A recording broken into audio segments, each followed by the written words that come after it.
అయితే మహబూబాద్ జిల్లా మహబూబాద్ నియోజకవర్గం పరిధిలో మనం ప్రస్తుతం ఉన్నాము. అయితే ఫిబ్రవరి 15వ తారీఖున సేవలాల్ జయంతి అయితే వస్తుంది.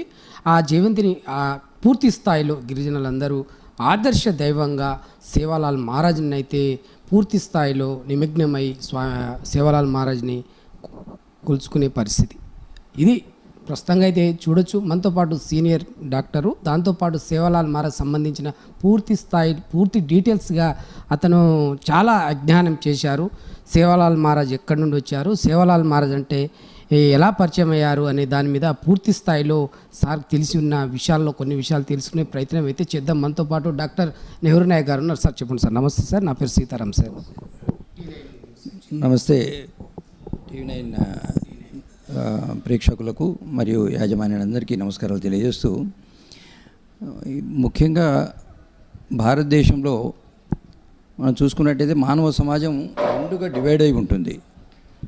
ఒకటి గోర్ సమాజం అయితే ఇంకోటి కోర్ సమాజం. గోర్ అంటే గోర్ బంజారాలు, అంటే గోర్ బంజారాలకి ఒక ప్రత్యేకమైన భాష కానీ, అదేవిధంగా వారు నివసించే ప్రదేశాలు కానీ, అదేవిధంగా వాళ్ళు వాడే వస్త్రధారణ కానీ, తర్వాత తిను పదార్థాలు కానీ, అదేవిధంగా చావు పుట్టుక పెళ్ళిళ్ళు వాటిని నిర్వహించే విధానాలు కానీ, అదేవిధంగా వాళ్ళ దేవుళ్ళు కానీ, దేవుళ్ళను పూజించే విధానం కానీ పూర్తిగా కోర్ సమాజం కంటే డిఫరెంట్గా ఉంటుంది.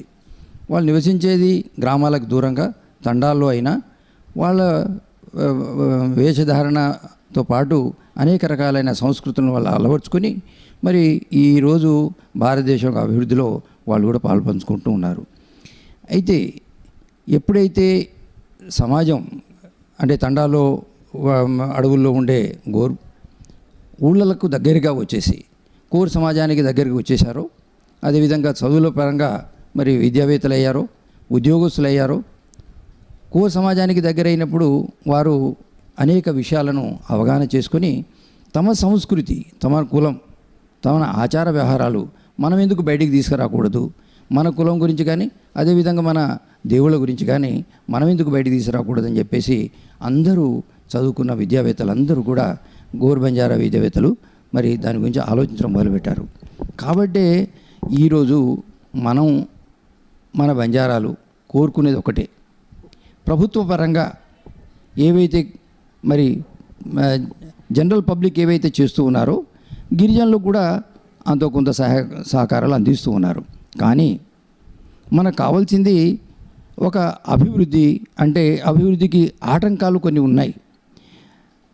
నేటి సమాజంలో మరి ఎన్నో చెడు వ్యసనాలకు మరి బానిసలై మనం అభివృద్ధి అనేది కుంటుపడుతూ ఉంది. దాన్ని కంట్రోల్ చేయాలి అని అంటే ప్రతి ఒక్కరు కూడా మరి ఈ సమాజంలో ఒక భక్తిభావం వైపు నడవాల్సిన అవసరం ఉంది. ఏ విధంగా అయితే కోర్ సమాజం మరి బ్రాహ్మణిక వ్యవస్థ ద్వారా దేవుళ్ళను కొలుస్తూ మరి వాళ్ళు ఒక భక్తిభావంలో ఉన్నారో, అదేవిధంగా కోర్ సమాజం టోటల్గా డిఫరెంట్గా మరి బ్రాహ్మణ వ్యవస్థ లేని సమాజం ఇది.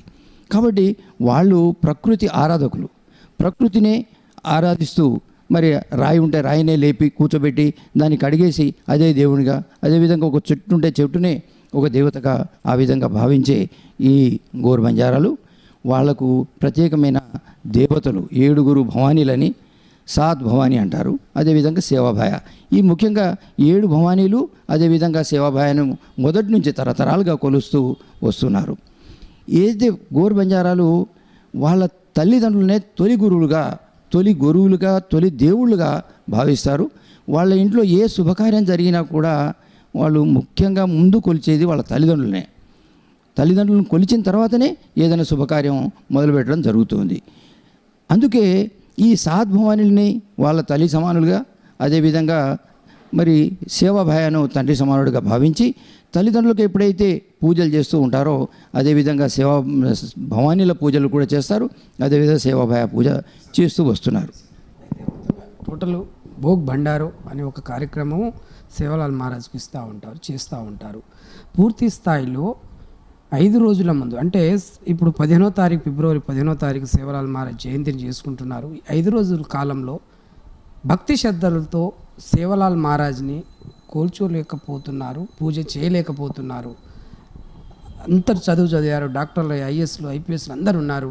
ఒక సెమినారు ఒకలాంటి ఒక క్యాంపు పెట్టి ముందు స్థాయిలో తీసుకెళ్ళడానికి ప్రయత్నం ఏమైనా చేయగలుగుతున్నారా మీ పెద్దలతో? అదే చెప్పబోతున్నాను. మనము 15 ఫిబ్రవరి వస్తుంది అంటే సేవాలాల్ జయంతి చేసుకోవాలి. సేవాలాల్ జయంతిని ఘనంగా చేసుకోవాలి, అందరం కలిసి చేసుకోవాలి, ప్రభుత్వం సెలవు ప్రకటించాలని చెప్పేసి మనం చేస్తూ ఉంటాం. కానీ ఏదైతే సేవాలాల్ జయంతిని సంవత్సరానికి ఒకరోజు చేసుకోవడమే కాదు, సేవాలాల్ అనే ఆ మహాత్ముడు మహారాజ్ అతను ప్రతినిత్యము ప్రతి గోర్ బంజారా ఇంట్లో వెలుస్తూ ఉన్నాడు. ప్రతి గోర్ బంజారా వ్యక్తి యొక్క ఆరాధ్య దైవంగా మరి ఉంటున్నాడు. కాబట్టి ఏ విధంగానైతే కోర్ సమాజం అనేక రకాలైన దేవుళ్ళ గుళ్ళు, పూజా మందిరాలు ఏ విధంగా కట్టబడి ఉన్నాయో, ఈరోజు సేవాలాల్ మందిరాలు కూడా ఉండాలి అనేది గోర్ బంజారాల కోరిక. గోర్ బంజారాల ఆరాధ్య దైవం సేవాలాల్ మందిరం ప్రస్తుతం ఆయన మరణానికి చిహ్నంగా మహారాష్ట్రలో పోహ్రాగఢ్ మందిరం అని ఒకటి నిర్మిస్తే, ఆయన జన్మస్థానమైన అనంతపురం జిల్లాలో నేటి ఆంధ్రప్రదేశ్లో అక్కడ సేవాగఢ్ అని ఒక మందిరం నిర్మించబడింది. అవి కాకుండా చాలా చిన్న చిన్న దేవాలయాలు ఎక్కడన్నా గుళ్ళు మరి సేవాలాల్ మందిరానికి ఎవరి ఇంట్రెస్ట్తో వాళ్ళు కట్టుకొని ఉన్నాయి తప్పిస్తే, రాష్ట్ర స్థాయిలో బంజారాలు మరి ఇప్పుడు ఒక 10 నుండి 12% బంజారాలు ఉన్న ఆ బంజారాలకి సేవాలాల్ మేరమయాడి టెంపుల్, ఈ సాత్ భవానీ టెంపుల్స్ ఎక్కడ లేవు. కాబట్టి నా కోరిక ఒకటి, ప్రభుత్వం, కేంద్ర ప్రభుత్వం కానీ రాష్ట్ర ప్రభుత్వం, ముఖ్యంగా బంజారాలు ఎక్కువ ఉన్నది తెలంగాణ రాష్ట్రంలో. అదేవిధంగా అందులో కూడా తెలంగాణ రాష్ట్రంలోని మహబూబాద్ జిల్లాలో మరి గోర్ బంజారాలు ఎక్కువ ఉన్నారు. కాబట్టి ఇక్కడ ఎంపీ స్థానం కానీ అదేవిధంగా ఎమ్మెల్యే స్థానాలు కానీ గిరిజనులకి కేటాయించబడి ఉన్నాయి. ఇక్కడ ఎంపీ గారు ఉన్నారు, అదేవిధంగా మంత్రులు, ఎమ్మెల్యేలు ఉన్నారు. కాబట్టి వారు మరి ముందుబడి రాష్ట్ర స్థాయిలో ఉన్న 12 మంది గిరిజన ఎమ్మెల్యేలు, అదేవిధంగా 2 పార్లమెంట్ సభ్యులు, మంత్రివర్యులు అందరూ ప్రభుత్వం మీద ఒత్తిడి తీసుకొచ్చి మహబూబాద్ కేంద్రంగా, మహబూబాద్లో అధిక బంజారా జనాభా కలిగిన ఈ మహబూబాద్ కేంద్రంలో ఒక 10-15 ఎకరాల్లో ఒక సేవాలాల్ మందిరాన్ని ఏర్పాటు చేయాలి, రాష్ట్ర స్థాయి మందిరం ఏర్పాటు చేయాలి. యువతను, బంజారా యువతనందరినీ కూడా మరి ఆ కేంద్రం వైపు, ఆ దేవాలయం వైపు వారి దృష్టిని మళ్లించాలి. ఆరాధ్య దైవుణ్ణి కొలిచే విధంగా వారిని తీసుకొచ్చి ఈ భక్తి భావంలో ఉండి చెడు వ్యసనాలకు దూరంగా అయిపోయి ఆ యువత అంతా కూడా ఈ దేశ వారి కుటుంబ అభివృద్ధిలోనే కాకుండా వారి జాతి అభివృద్ధిలోనే కాకుండా మరి భారతదేశ అభివృద్ధిలో కూడా వారు పాలు పంచుకునే విధంగా చేయాలని చెప్పేసి ముఖ్యం కోరుకుంటాను. పూర్తి స్థాయిలో గతంలో చూస్తే మీరు అన్ని విధాలుగా సేవాలాల్ మార్గకు సంబంధించిన అన్ని విషయాల్లో గత 15 సంవత్సరాల కాలం పాటు సంబంధించిన గుడి కూడా ఇక్కడ ఏర్పాటు చేసిన పరిస్థితి కనిపిస్తూనే ఉంది. అది అనంతరం టెంపుల్ సంబంధించిన దాంట్లో ఒక గుడిని కూడా నిర్మించారు. స్థానిక సంబంధించిన మాజీ ఎమ్మెల్యే శంకర్ నాయక్ కావచ్చు, ప్రస్తుతం ఉన్న డాక్టర్ మురళీ నాయక్ కావచ్చు, ఈ ఇద్దరి పోటాపోటీలో గుడి దాదాపుగా ఇప్పుడు సంబంధించి చూస్తే ఆ గుడి స్థానం అక్కడే ఆగిపోయిన పరిస్థితి. అయితే ఈ పూర్తి స్థాయిలో ఎందుకు చేయలేకపోతున్నారు, దాని మీద పూర్తి డీటెయిల్స్ ఏమైనా మాట్లాడగలుగుతారు మీరు?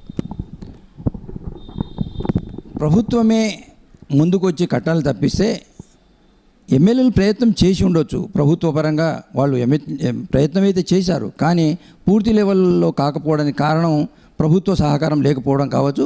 కాబట్టి నేను ప్రభుత్వాన్ని వేడుకుంటున్నా, ఆ ప్రభుత్వం మీద ఈ 12 మంది గిరిజన ఎమ్మెల్యేలే కావచ్చు, 2 పార్లమెంట్ సభ్యులు, మంత్రివర్యులు అందరూ కూడా ప్రభుత్వం మీద ఒత్తిడి తీసుకొచ్చి ప్రభుత్వ సహాయ సహకారాలతోని ఎప్పుడైతే మనం మందిరాన్ని నిర్మిస్తామో అది తప్పక పూర్తి లెవెల్లో కట్టబడుతుంది.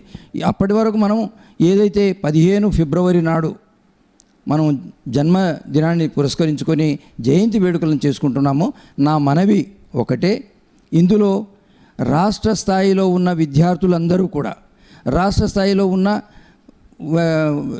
ఉద్యోగస్తులు కూడా, వ్యాపారస్తులు, ఉద్యోగస్తులు ఎక్కడ ఉన్నా కూడా వారు భాగస్వాములు అయ్యే విధంగా ప్రభుత్వ పరంగా ఒక సెలవు దినాన్ని 15 ఫిబ్రవరి నాడు సెలవు దినంగా ప్రకటించాలి.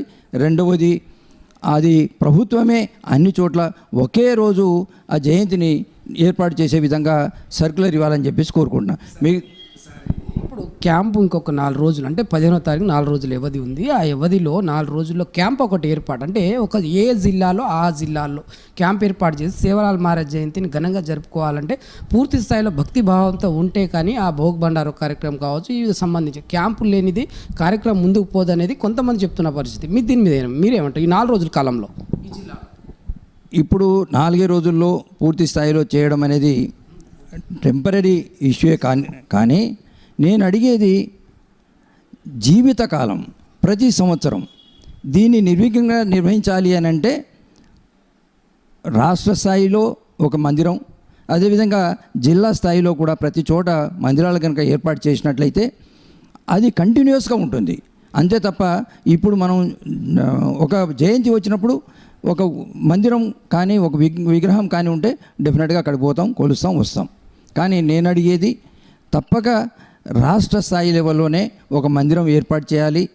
ఆ మందిరం ఏర్పాటు చేయడమే కాకుండా దీని 15 ఫిబ్రవరి నాడు మరి ఒక సెలవు దినంగా ప్రకటించాలి. అందరూ భాగస్వామ్యంగా ప్రభుత్వం ప్రోత్సహించాలి. క్యాంప్ అనేది నేను అంటున్నా 4 days క్యాంప్ అంటే పిల్లలు సంబంధించి చూస్తున్నాను. అంటే 15 years నుంచి 25 years ఉన్న పిల్లలకు దీంట్లో ఇన్వాల్వ్మెంట్ చేస్తే ఏంటంటే సేవా భక్తి అనేది బయటికి వెళ్తుంది. ఆ 4 రోజుల కాలం పాటు భక్తి శ్రద్ధలతో ఉన్న వాళ్ళను మీరు ఒక 4 రోజులు ఒక టెంట్ ఏర్పాటు చేసి చాలా అక్కడ ప్లేస్ కూడా ఎక్కువ ఉంది దాంట్లో ఆ ఫంక్షన్ హాల్లోనో ఎక్కడో ఏర్పాటు చేస్తే భక్తి శ్రద్ధలతో పిల్లలు ఎంతమంది ఇంట్రెస్ట్ వస్తారో వాళ్ళకు భోజన ఏర్పాటు సంబంధించి నీళ్ళ వసతులు సంబంధించి చేస్తే కొద్ది ముందడుగు వేస్తారు. 15వ తారీఖుకి ప్రిపేర్ అయితే వచ్చే ఇయర్కి మీరు చెప్పినట్టుగా ఆ స్థాయికి రాష్ట్ర స్థాయికి పోతున్నాం. మీ దీని మీద మీరు ఏమంటారు? ఇప్పుడు ఇది ఒక డాక్టర్ నెహ్రూ లెవెల్లోనో లేకపోతే వ్యక్తి లెవెల్లో అది అయ్యేది కాదు. అది డెఫినెట్గా ఒక ముఖ్యమైన మనిషి దాన్ని మరి లీడింగ్ తీసుకోవాల్సి వస్తుంది. ఇక్కడ మనకు గిరిజన ఎమ్మెల్యేలు ఉన్నారు కాబట్టి వాళ్ళు ఏమైనా చేస్తే డెఫినెట్గా మనం భాగస్వాములు అవుతాం. ఇప్పుడు మనకుగా ఒక క్యాంప్ ఏర్పాటు చేయమని మనం ఒత్తిడి తీసుకురాలేము. మనకు కావాల్సింది లాంగ్ స్టాండింగ్ ఒక దేవాలయం, ఒక 15 ఫిబ్రవరి నాడు ఒక సెలవు దినం, అంతవరకే. కానీ ఈ 4 రోజుల్లోనే మనం ఏదైనా చేస్తే వెంటనే అవుతుందని కాదు. కొన్ని లాంగ్ రన్ ప్లానింగే ఉండాలి దానికి, ఇప్పటికిప్పుడు కాదు. పూర్తి స్థాయిలో డాక్టర్ గారు ఒకటే చెప్తున్నారు, ఇదంతా అందరు చేయి కలిస్తే కానీ ఈ పని పెద్దగా ఉంటుంది కాబట్టి చేయలేకపోతున్నామని ఏమి కాదు. అయితే మొత్తంగా అయితే అంత గిరిజన జిల్లా మహబూబాద్ జిల్లా టోటలీ ఇక్కడ ఎంపీ ఎమ్మెల్యేలు మంత్రి స్థానం వరకు పనిచేసి ఉన్నారు. టోటల్ మొత్తం కనుకరిస్తే సేవలాల్ మహారాజ్ జయంతిని ఘనంగా జరుపుకోవాలి అనే ఒక ఆలోచన కనుక వస్తే మహబూబాబాద్ జిల్లా మహబూబాబాద్ నియోజకవర్గం సంబంధించిన 6-7 నియోజకవర్గాలకు సంబంధించిన దాంట్లో ఘనంగా కూడా ఆయా నియోజకవర్గాలు కూడా జరుపుకోవచ్చు. దాంతోపాటు మహబూబాద్ జిల్లా మహబూబాద్ నియోజకవర్గం పరిధిలో ఉన్న సేవాలాల్ మహారాజ్ గుడి కూడా చాలా విశాలమైన వాతావరణంలో మహబూబాద్లో ఉంది కాబట్టి ఇటు దాదాపు 2 సార్లు మంత్రులుగా చేసిన డిఎస్ రెడ్డి నాయక్ కావచ్చు, సంబంధించిన మాజీ ఎంపీ కవిత కావచ్చు, ఇప్పుడు బీఆర్ఎస్ పార్టీ సంబంధించి చూస్తే ఒక అధికారిగా అక్కడ పనిచేస్తున్న పరిస్థితి, ఇటు సత్యవతి రాథోడ్ మంత్రిగా పనిచేస్తున్న పరిస్థితి, అటు చూస్తే ఇటు ఎంపీ బలరాం నాయక్ కూడా కేంద్ర మంత్రిగా పనిచేస్తున్నారు, ఇప్పుడు ఎంపీగా కూడా గెలిచిన పరిస్థితి. టోటల్గా ఇక్కడ సంబంధించిన డాక్టర్ బుక్యా మురళీ నాయక్ ఇప్పుడు స్థానిక ఎమ్మెల్యేగా, అటు మాజీ ఎమ్మెల్యే శంకర్ నాయక్ ఈ పూర్తి స్థాయిలో కనుక పని చేస్తే ఈ 4 రోజుల పాటు గిరిజనులకు ఒక మంచి భక్తి భావంతో వాళ్ళకు చూపించాలి కనుక అనుకుంటే ఖచ్చితంగా ఈ 4-5 రోజుల్లో 15వ తారీఖు వరకు ఒక క్యాంప్ ఏర్పాటు చేస్తే ఖచ్చితంగా గిరిజన జిల్లాగా గిరిజనకు సంబంధించిన పేద మధ్యతరగతి కుటుంబాల భక్తి భావంతో ఉండి ఆ చెడు అలవాట్లకు చెడు వ్యసనాలకు పోకుండా పోయే పరిస్థితి అయితే కనిపిస్తుంది. దాంతోపాటు పోలీస్ సంబంధించిన బందోబస్తుని కూడా ఏర్పాటు చేసి సంబంధించిన సంబంధించిన గుడి ప్రాంగణాన్ని కూడా చూస్తే భక్తి భావంతో జిల్లా మొత్తం ఒక సస్యశ్యామలంగా తీర్చిదిద్దే అవకాశం ఉంటుందని డాక్టర్ నెహ్రూ నాయక్ గారు చెప్తున్న పరిస్థితి. ఇది మహబూబాబాద్ జిల్లా పరిధి నుంచి ఫేస్ టు ఫేస్ T9 ప్రతినిధి సీతారాంతో